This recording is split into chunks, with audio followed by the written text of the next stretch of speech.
안녕하세요. 아는내과TV의 내과 전문의 유두현입니다. 이번 시간에 공부할 주제는 호흡기 감염에 대한 내용입니다. 호흡기 감염은 크게 상기도와 하기도로 나눠볼 수 있습니다. 상기도 같은 경우에서는 이제 코나 인후부 이쪽을 침범할 때를 상기도 감염이라고 하고, 하기도는 기관지나 폐렴을 침범할 때를 우리가 하기도 감염이라고 부르고 있습니다. 상기도의 대표적인 질환이 이제 감기라고 볼 수 있는데, 감기는 정확하게 의학 용어로는 급성 비인두염이라고 할 수 있습니다. 말 그대로 이제 코랑 인후 쪽을 침범하는 그런 질환을 우리가 급성 비인두염이라고 하는데, 대부분 원인은 이 라이노바이러스에 의해 발생한다고 되어 있습니다. 그 외에 코로나 바이러스, 인플루엔자 바이러스, 아데노바이러스도 원인으로 지적이 되고 있고, 이 감기가 나타나면 콧물, 코막힘, 인후통이 발생을 하는데, 대부분 7일에서 10일 정도 지나면 특별한 치료 없이도 저절로 좋아진다라고 되어 있습니다. 일단은 감기에 걸리게 되면 딱히 진단을 하거나 치료하기 위해서 어떠한 약을 써야 되는 것은 아니고요. 하지만 약 5에서 10% 정도는 세균에 의해서 발생하는 경우가 있는데, 세균성 인두염 같은 경우에서는 제가 뒤에서 어떤 경우에 해당하는지 말씀드리겠습니다. 일례로 화농성 콧물, 초록색 콧물이 있다거나 시퍼런 가래가 나온다고 해서 반드시 세균성 감염을 시사하는 것은 아니기 때문에, 이러한 어떤 증상만으로 혹은 담배를 태운다라는 그런 환자의 어떤 특성만 가지고서 약을, 항생제를 쓰면 안 되겠습니다. 자, 다음으로는 급성 비부비동염이라고 하는데, 부비동염도 대부분 바이러스가 원인으로 이렇게 지목이 되고 있습니다. 성인에서는 약 2% 정도, 소아에서는 5% 정도 세균에 의해 발생할 수 있다고 되어 있는데, 폐렴, 사슬, 알균과 같은 것들이 원인균으로 지목이 되고 있습니다. 이 부비동염이 발생을 하면 발열이 나타나고 굉장히 시퍼런 콧물과 후비루와 코막힘과 얼굴 부위 압통이 나타난다고 하는데, 이러한 증상들이 있을 때는 엑스레이를 시행을 하면 이렇게 우리가 부비동은 공기로 차 있거든요. 그때는 이렇게 까맣게 좀 투과성이 있게끔 보이는데, 엑스레이에서 이 부비동을 찍었을 때 여기가 만약에 농으로 다 차있는 부비동염 소견이 보인다 라고 하면 이렇게 같이 투명하고 흐릿흐릿하게 돼서 주변의 뼈와 구분이 잘 안 가는 양상으로 보이게 되는 그런 특성을 가지고 있습니다. 이러한 소견이 있을 때 사실 100% 세균성 감염을 시사하진 않고, 세균성, 바이러스성 모두 이렇게 엑스레이에서 특징적인 소견이 나타날 수 있다는 것을 알아두시면 좋을 것 같고요. 그래서 부비동염이 있다고 해서 꼭 항생제를 투여하면 안 되고, 대부분은 40% 정도는 그냥 증상에 맞춰서 치료를 하시면 되고, 어떤 경우에 항생제를 쓰냐면 증상이 7일 이상 지속이 된다거나, 얼굴 부위에 심한 압통이 있다거나, 초반에 증상이 좋아지다가 다시 악화되는 이런 경우에서는 바이러스에서 2차로 세균성 감염이 나타나는 것을 시사하기 때문에, 이때는 항생제 치료를 고려해라 라고 이야기하고 있습니다. 부비동염은 제때 치료하지 않게 되면 심할 경우에서는 뇌농양과 혹은 얼굴 부위에 연조직염 같은 것들이 발생을 할 수 있기 때문에, 만약에 환자의 증상이 지속되고 잘 안 낫는다 하면 CT를 시행해서 필요하다면 수술적으로 어떤 배농술이나 이런 것들을 고려해 볼 필요가 있겠습니다. 만약에 목 아픈 것들이 굉장히 오랫동안 지속이 되고 심하게 나타난다, 그럼 언제 항생제를 써야 될지 굉장히 궁금할 수 있겠는데, 만약에 급성 인후염이 이렇게 세균에 의해 발생하는 경우가 있는데 5에서 15% 정도 비율이 차지한다라고 되어 있습니다. 대부분 스테로코커스 파이오젠스라는 이 균에 의해서 발견이 되는데, 이러한 균에 의해서 발생을 할 때 보통 우리가 세균성 감염을 시사하는 점수를 계산하게 됩니다.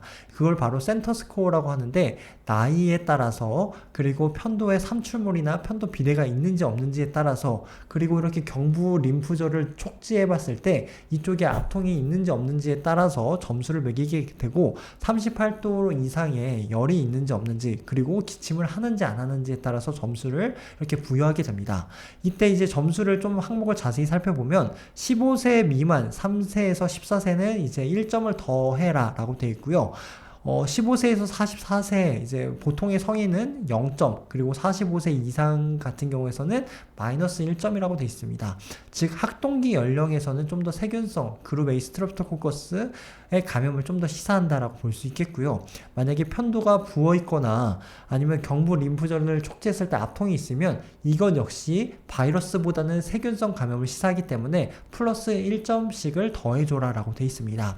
그리고 열이 있으면 이건 역시도 바이러스보다는 세균성을 시사하고, 기침을 하냐 안 하냐에 따라서도 점수가 달라지는데, 여기 특징적인 것은 기침을 안 해야 플러스 1점을 주고 있습니다. 왜냐하면 바이러스는 보통 뭐 여기 코도 감염시키고 기관지도 감염시키고 여러 군데를 다 감염시키기 때문에 목만 이렇게 로컬 좀 특징적으로 아프다라고 하면 세균성 감염을 시사하는데, 이렇게 기관지도 퍼져나가고 콧물도 나고 목도 아프다 이렇게 여러 부위를 동시에 침범했다라는 것은 바이러스성을 시사하기 때문에, 이렇게 기침이 있으면 오히려 0점이고 기침이 없어야 1점이다라는 것이 굉장히 특징적이라고 볼 수 있겠습니다.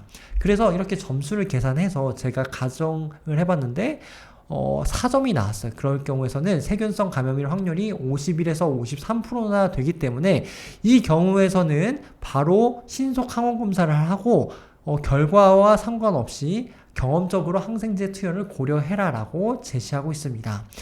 이렇게 점수에 따라서 살펴보면 만약에 점수가 0점이다 라고 하면 세균성 감염일 확률이 1에서 2.5%밖에 되지 않기 때문에 추가로 검사하지 말아라 라고 돼 있는데, 만약에 점수가 2점이다 라고 하면 세균성일 확률이 10%가 넘기 때문에 이때는 신속 항원 검사를 하고 그 결과에 따라서 양성이면 항생제를 써라 라고 얘기를 하고 있었습니다.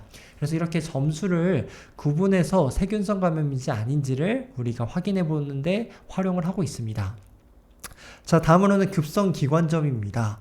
기관지염도 대부분 이렇게 바이러스에 의해서 발생을 하게 되는데, 이때 뭐 마이코플라즈마 뉴모니아나 뭐 클라미디아 혹은 이렇게 백일해 같은 것들이 세균성 감염을 나타낼 수도 있다라고 되어 있습니다. 그 외에도 이 기관지염은 이런 세균이나 바이러스 외에도 찬 공기, 먼지, 기도 자극 물질, 유해가스 등의 비감염성 원인에 의해서도 나타난다는 것이 특징적입니다.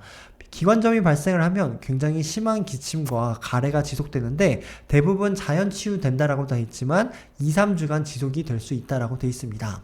급성 기관지염은 보통 그 기침을 좀 줄여주는 진해 혹은 거담제를 같이 쓰게 되는데, 보통은 기관지염에서는 항생제를 잘 쓰진 않습니다. 왜냐하면 기관지염이 세균에 의해서 발생하는 확률이 10% 미만을 차지하기 때문에, 또 여러 연구에서 실제로 기관지염만 있는 환자들에게서 이렇게 항생제를 썼을 때 그닥 효과가 없다더라라고 발표가 된 바가 있었습니다. 또한 여기서 주의해야 될 것은, 만약에 기침을 심하게 하는데 가래가 초록색으로 나온다, 시퍼렇게 나온다라고 해서 그러한 증상들이 반드시 세균성 감염이라고 단정 지을 수 없기 때문에, 이때는 그 기관점인지 폐렴인지 구분하기 위해서는 뭐 의심이 된다라면 CT를 찍어본다거나 발열 유무를 가지고도 확인을 해볼 수 있겠습니다. 일단은 영국 가이드라인에서는 기관지염만 가지고는 항생제를 쓰지 말고, 기관지염이 있는데 환자가 굉장히 컨디션이 나빠 보인다 라고 생각이 된다면 그때는 항생제 투여를 고려해 볼 수 있겠다라고 얘기를 하고 있습니다. 항생제는 뭐 아이들 같은 경우에는 독시사이클린, 성인은 아목시실린 이런 항생제를 제시하고 있었는데, 이것은 나라들마다 어떤 내성률이 다르기 때문에 제가 그 부분은 다음 영상에서 어떤 항생제를 써야 할지에 대해서 좀 더 자세히 다뤄보도록 하겠습니다. 자, 급성 기관지염은 항생제를 쓰지 않는다라고 말씀드렸는데, 일단 이런 백일해 같은 경우에서 만약에 기관지염이 발생을 했다라고 하면 전염성이 매우 강하기 때문에, 또한 최근에 이렇게 학동기 아이들에서 백일해 발생률이 급격하게 늘고 있고, 그로 인해서 고령층에서부터 이제 백일해가 점점 늘어나고 있기 때문에 이런 경우에서는 빨리 치료를 해야 된다는 것이죠. 워낙 전파력이 높기 때문에. 그래서 보통 카타르기라고 해서 콧물이 있거나 약간 미열인 정도가 나타난다거나 기침이 그렇게 심하지 않은 이 초기가 카타르기라고 하는데 보통 증상 발생으로부터 2주기까지 해당합니다. 이때가 2주기에 해당을 하고 그 다음에 이제 카타르기를 지나서 발작성 기침 단계에 지나 한 8주까지 지속이 된다라고 돼 있고 그 이외에 12주까지는 이제 회복기에 접어들게 되는데 이 시기에 따라서 양성률의 차이가 있습니다. 그래서 2주까지는 이제 PCR 검사에서 양성이 나올 수 있는데 만약에 증상 발생으로부터 뭐 2달이 지났다더라 라고 하면 PCR과 뭐 배양 검사에서는 더 이상 양성이 나오지 않기 때문에 그때는 이 시롤로지 이제 항체 검사를 통해서만 진단을 내릴 수 있다는 것도 참고를 해두시면 좋을 것 같습니다. 폐렴에 대해서 알아보겠습니다. 폐렴은 사실 진단 기준이 이렇게 제시가 되어 있습니다. 첫 번째는 감염의 객관적인 증가가 있어야 되는데 열이 있다거나 오한이 있다거나 실제로 이제 혈액 검사에서 백혈구 수치가 올라와 있다라는 것들이 확인이 됐다. 라고 하면서 이런 것들이 있으면서 동시에 감염증이 호흡기에 국한된 증상과 징후를 나타내야 됩니다. 예를 들면서 발열이나 기침, 객담 그리고 청진을 했을 때 폐 잡음이나 비호흡 같은 것들이 있다라고 하면 이것도 있어야 되고 또한 흉부 X선에서 이제 이상이 있어야 되는데 이것은 꼭 필요한 필수 조건은 아닙니다. 왜냐면 전체 폐렴 환자 중에서 약 3%는 엑스레이에서는 정상인데 CT에서는 이렇게 GGO 같은 소견이 보일 수 있기 때문에 GGO 패턴은 엑스레이에서 잘 안 보이거든요. 그래서 X선 이상 소견이 있으면 진단에 도움이 되지만 꼭 필요한 것은 아니다 라고 해서 제가 이렇게 진단 기준을 말씀드리는 이유는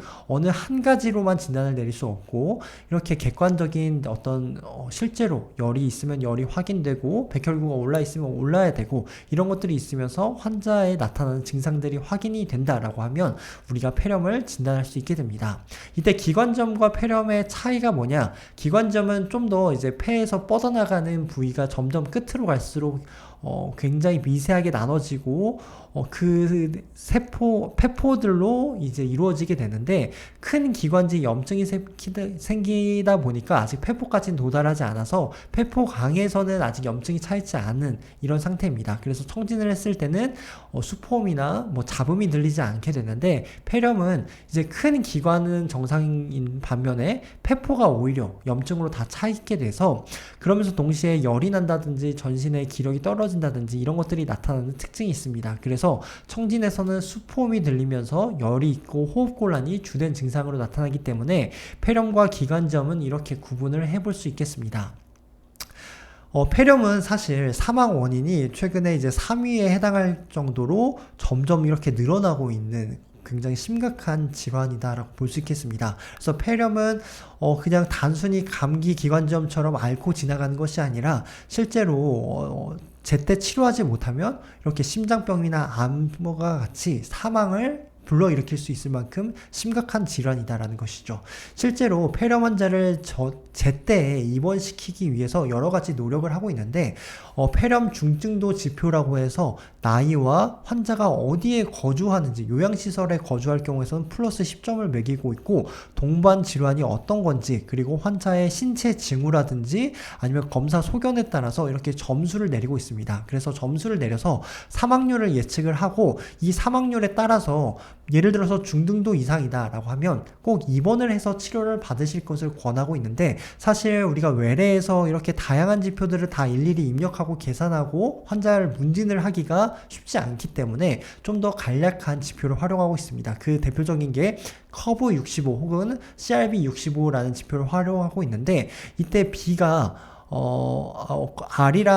U라는 지표가 BUN이라는 지표인데 이것은 우리가 실제로 체열을 해야만이 알 수 있는 검사입니다. 그래서 혈액 검사가 바로 외래에서 확인이 된다라고 하면 커브 65라고 해서 BUN까지 넣게 되는데 이때 환자가 의식이 또렷또렷한지 아닌지 혼돈이 있으면 1점을 매기게 되고 호흡수가 30회면 보통 20회 미만이거든요.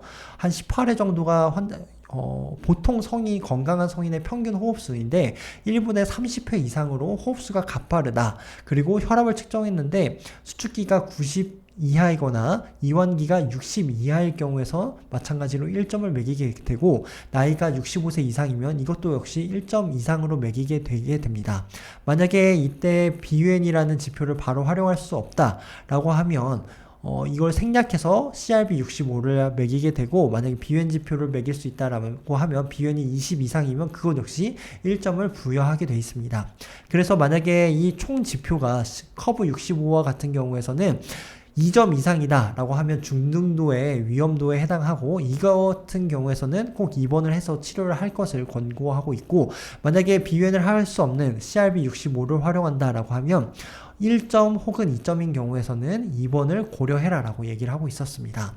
그래서 이러한 점수 체계를 활용해 볼 수도 있지만, 이런 점수 체계에서 전체적으로 약간 높은 그런 항목에 해당이 되는데 약간 기준에 못 미치는 경우들이 있어요. 그래서 이런 경우도 사실 입원을 아예 시키지 말아라 라는 것은 아니고, 환자와 의사 관계에 있어서 의사가 판단했을 때 입원이 필요하다라고 하면 입원을 하는 거고요. 그리고 폐렴으로 인해서 뭐 만성 폐쇄성 폐질환이 있다던가 뭐 당뇨가 있다던가 이런 기저질환이 있을 경우에서는 입원을 좀 더 그 범위를 광범하게 설정해서 입원 여부를 결정할 필요도 있겠습니다. 그리고 환자가 경구로 집에서 제때 그럼 먹을 수 있는 환경이 아니다 라고 하는 경우에서도 주사로 폐렴을 치료하기 위해서 입원을 권하기도 합니다.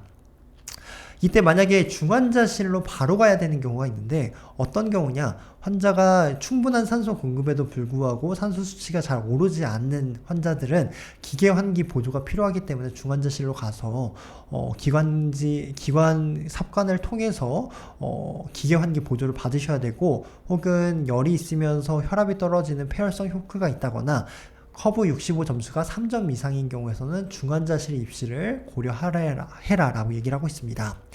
국내의 폐렴 환자 원인균, 이건 병원기관 2차 병원급 이상에서 이제 조사한 연구인데, 외래든 2차 뭐 종합병원이든 스트랩토코커스 폐렴 사슬 알균이 가장 흔한 원인 균주로 지목이 되고 있습니다.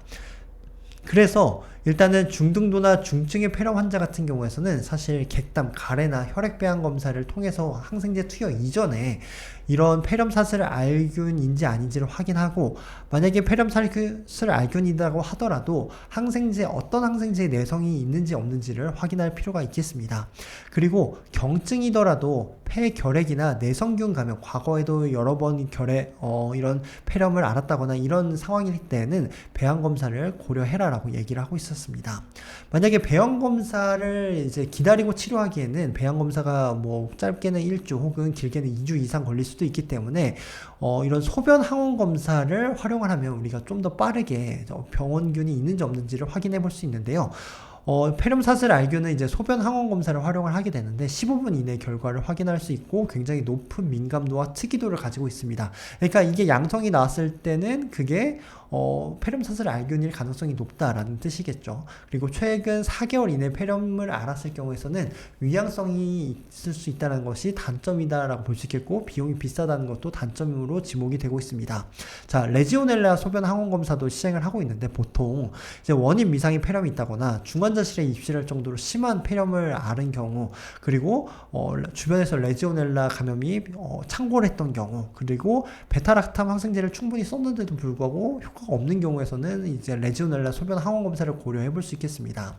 자, 이런 검사에 의존해서 원인균을 찾는 방법도 있지만, 환자의 어떤 뭐 알코올 중독을 앓고 있다거나 만성 폐쇄성 폐질환이 있다거나 이럴 경우에서는 이제 흔한 원인균이 뭐 헤모피러스 인플루엔자 이런 것들이 이제 지목이 돼 있고, 이런 특징에 따라서 이 환자가 어떤 원인균에 의해서 발생을 했겠구나라는 것을 의심을 해보고 치료 약제를 선택을 해볼 수 있겠습니다. 또한 반대로 뭐 이런 원인균이 나타나와 어떤 역학적 특성이 이렇게 연관성이 있을 수 있기 때문에, 뭐 고령이고 동반 질환이 많고 뭐 늑막성 흉통이 있다 그러면 폐렴 사슬 알균을 이렇게 생각을 해볼 수 있는데, 임상에서는 흔히 활용하는 그런 어떤 정보라고는 볼 수 없겠습니다. 이때 우리가 지역사회 폐렴을 치료하는 데 있어서 꼭 이 원인균을 검사해야 될까라고 이제 질문을 던질 수 있는데, 일단 일부 연구 집단에서는 중증 환자에게서는 원인균을 아는 것이 굉장히 중요하고, 이런 MRSA나 녹농균 같은 경우에서는 경험적 항생제로 커버할 수 없기 때문에 원인균 검사를 꼭 배양 검사를 시행해야 된다라고 주장을 하고 있습니다. 하지만 반대로 어떤 집단에서는 이제 원인균을 좋아졌다고 할지라도 환자의 임상 경과가 개선되었다라는 연구가 일단은 현재까지는 부족하다라고 지적을 하고 있고요.